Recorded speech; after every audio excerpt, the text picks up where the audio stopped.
also a bit weird for me, like, do people really want to bang so fast?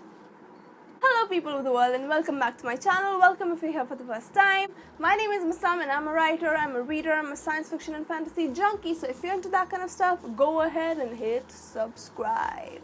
Today I'm going to be reviewing The Cyborg Tinker by Meg LeTour. For those of you who've been following my channel for a while and still don't know who Meg LeTour is, bro, what are you doing? I talk about Meg a lot because I'm a huge fan of her YouTube channel. I write early and I've basically learned how to become a writer, a better writer, because of a couple of author tubers, and Meg is one of them. She is extremely resourceful. She has a lot of insight into both traditional as well as self-publishing. So if you haven't checked her channel out, I'm going to link it in the description down below. So today I'm going to be reviewing The Cyborg Tinker by Meg. Let's see how this goes. I'm going to distribute this review into pros and cons. So first I'm going to start with the con and then I'm going to go to a pro, con, pro. So that way we end on a positive note and we can have a well-rounded look at the book. Disclaimer, I absolutely love Meg. However, I tried not to let my adoration for her get in the way of my reading experience or my reviewing. So I've tried to be as neutral as I can, and therefore I try to do like a pro and a con list because I really value my integrity as a reviewer, even though I absolutely love the author. So yeah, I try not to let that cloud my judgment of the book. So with that, let's get to it. Con number one. I really felt like this book was supposed to have a found family trope going on for itself, which as a trope I really enjoy. But I did feel like the character development that happened, like the way these people got together, was sort of fast forwarded. And we did not really get to see them actually coming together. It was just like boom, and then they were families. I did find that a little jarring. So the character relationship development I felt was a bit too sudden, and it just went from A to Z pretty fast. So that was definitely something that I noticed in the book. Also the love between Rora and Gwen was fast forwarded. Like they knew each other for a very short span of time before like having all kinds of strong feelings for each other, and not just attraction, which is also a bit weird for me. Like, do people really want to bang so fast?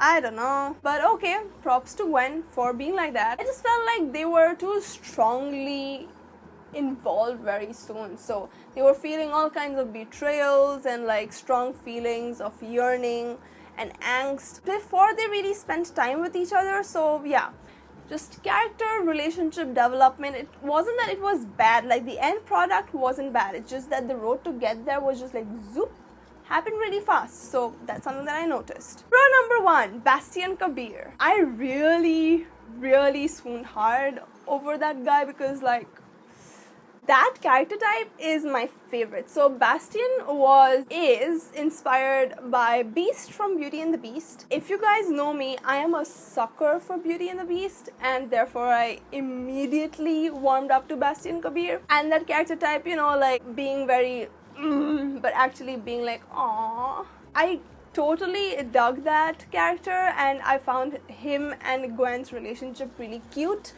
On that note, I really liked the relationship between Rora and Gwen as well. It's not that I did not like it. I found it really... I'm going to talk about the relationship later on, but I just felt like they all acted like adults, which made me so happy. The end product of both relationships was amazing. It was just, with Rora and Gwen, it just was too easy to get there, I felt, which was absent between like Bastian and Gwen. Like there was definitely a bit of a slow burn there, so it's probably my preference for a slow burn romance, which made me not warm up to Rora and Gwen's relationship, as I mentioned in my first point. But it was definitely there for Bastian and Gwen, so I loved Bastian as a character and I loved his chemistry with Gwen. Con number two. There were a few logical questions that were not really answered. For example, cyborgs were discriminated against,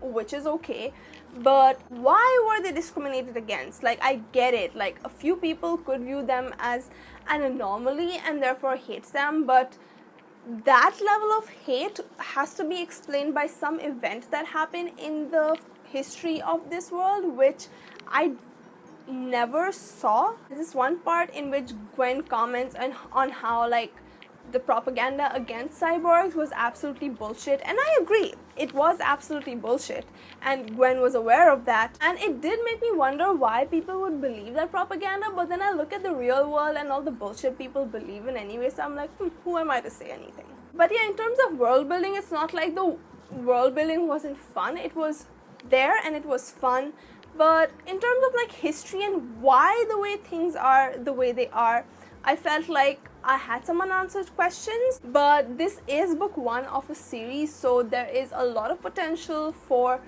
my questions to be answered in the upcoming sequels. Pro number 2, the setting. I was a sucker for the setting in this novel. So there was steampunk and there was science fiction. So they were doing interplanetary travel in like a steampunk setting. And then you had a circus, which was like super vibrant, and the writing was really good. The descriptions were really immersive. And then there was a dragon. There was an actual dragon, guys. I really liked the amount of thought that had been put into the setting and even like the present day world building, so that was a lot of fun. And I did feel like it was very unique because I haven't read a single book in which there is both steampunk as well as space travel as well as a dragon. So it just felt like the author was having a lot of fun with the setting, and therefore I as the reader had a lot of fun with that setting, so that was definitely a plus. And finally, con number 3, the villain. I just did not warm up to the mistress as much as I did with the main cast, at least. She was just like sort of there. She was evil. Now, just a disclaimer, I really liked her. I don't want to head into spoilers territory, but like there are layers given to the mistress, to the villain. So I liked those layers. Like the thing that happened in the 3rd act of the book, I liked the reveal. Okay, I really liked it. I was like, oh, yes. But there were aspects about the villains which I did not like. For example, there's a villain monologue in which she is just talking, and technically there's nobody else in the room, and she's just talking. She's revealing her plans to nobody in particular. So I was just like,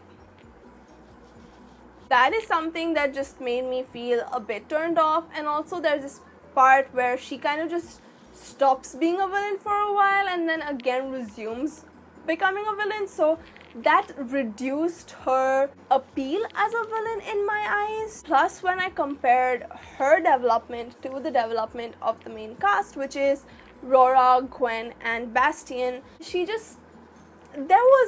I was hoping for more from the villain. I should put it like that. I was hoping for more and I did not necessarily get that, so that was a con.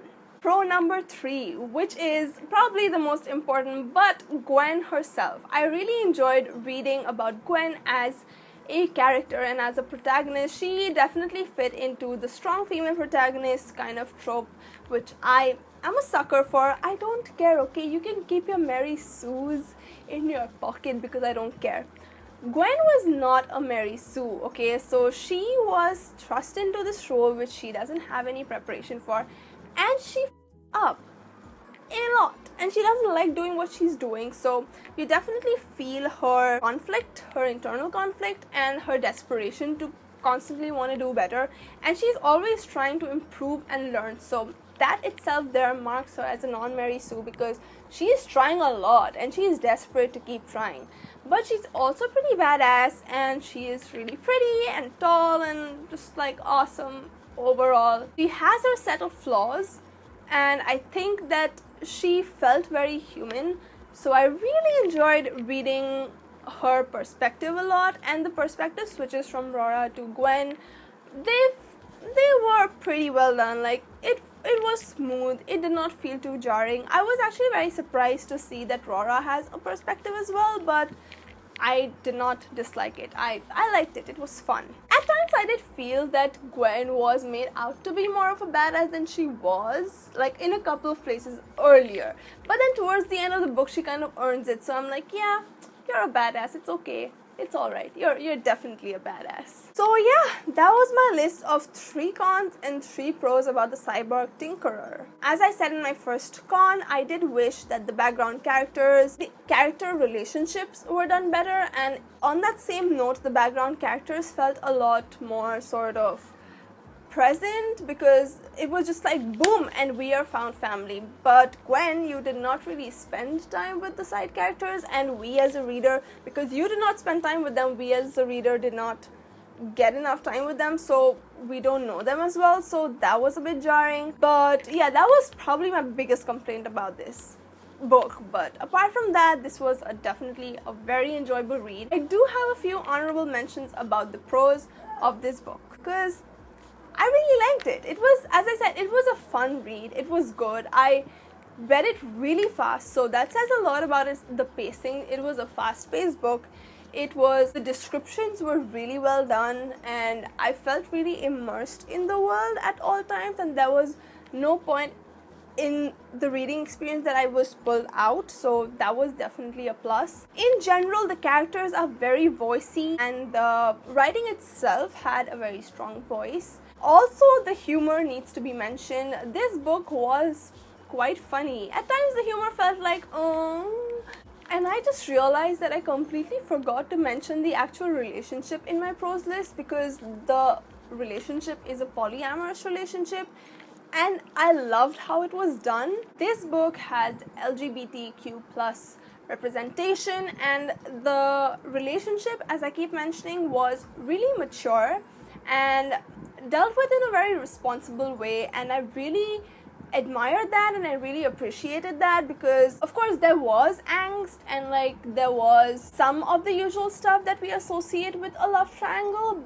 but it was still done in a very fresh way, which I really enjoyed. So yeah, that is all I have to say about the Cyborg Tinkerer. It releases on the 17th of November 2020, and if you haven't checked it out, make sure that you do. I'm gonna link all links of the Cyborg Tinkerer, including the pre-order as well as the pre-order giveaway links.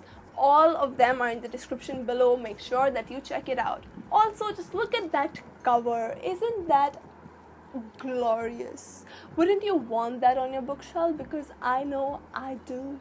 If you like this review, make sure that you give this video a thumbs up. Comment in the comment section down below if you're excited to read the Cyborg Tinkerer. And if you like Meg's channel, let's fangirl in the comment section. Don't forget to hit subscribe for my channel so that you don't miss an upload from me.